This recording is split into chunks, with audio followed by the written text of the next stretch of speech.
The year is 1861. America, a young nation grappling with its identity, finds itself fractured. North and South, divided by principles and politics, stand on the precipice of a conflict that will test the very fabric of their union. The issue of slavery, a festering wound on the nation's conscience, has finally reached a boiling point, pushing these once united states towards the brink of war. On July 21, 1861, near the small town of Manassas, Virginia, the simmering tensions finally erupt into open warfare. This battle, etched in history as the First Battle of Bull Run or First Manassas, will serve as a brutal and sobering introduction to the devastating reality of the American Civil War. The Battle of Bull Run, also known as First Manassas, was the first major battle of the American Civil War. It took place in the summer of 1861, just a few months after the war began. Both sides, the Union in the North and the Confederacy in the South, believed that the war would be short. They thought one decisive battle would end the conflict. The battle took place near Manassas Junction, Virginia, a strategically important railroad junction not far from Washington, D.C., the Union capital. The two armies that clashed that day were largely made up of inexperienced volunteers, many of whom had never seen combat before. The Union Army, under the command of Brigadier General Irvin McDowell, was composed of approximately 35,000 men.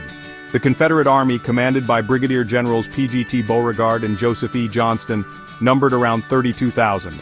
Despite their lack of experience, both sides were eager to prove themselves in battle.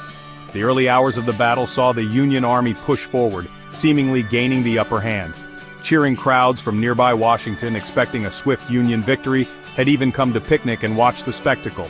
They believed the rebellion would be quickly crushed.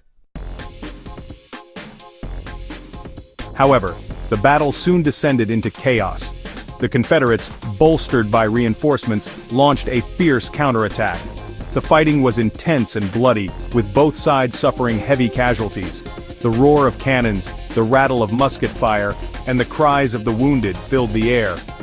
Amidst the smoke and confusion, units became separated, orders went astray, and the battlefield dissolved into a scene of terrifying disarray. The inexperience of both armies was shockingly apparent. Soldiers on both sides, thrust into the crucible of combat, struggled to maintain their formations and carry out orders. The reality of war, far from the romantic notions many held, was proving to be a brutal and unforgiving teacher. As the day wore on, the tide of battle turned in favor of the Confederates. A brigade of Virginians, led by Brigadier General Thomas J. Jackson, stood firm against repeated Union assaults, earning Jackson the nickname Stonewall for his steadfast defense. The Union attack faltered, and then broke. Panicked Union soldiers, many witnessing the horrors of war for the first time, fled back towards Washington in disarray. The Confederate victory at Bull Run sent shockwaves through the North. The belief that the war would be short and decisive was shattered. The Union defeat at First Bull Run exposed the harsh realities of the war. It forced both sides to acknowledge their weaknesses and the need for better training, equipment, and leadership. It also signaled the beginning of a long and bloody conflict that would claim the lives of hundreds of thousands of Americans.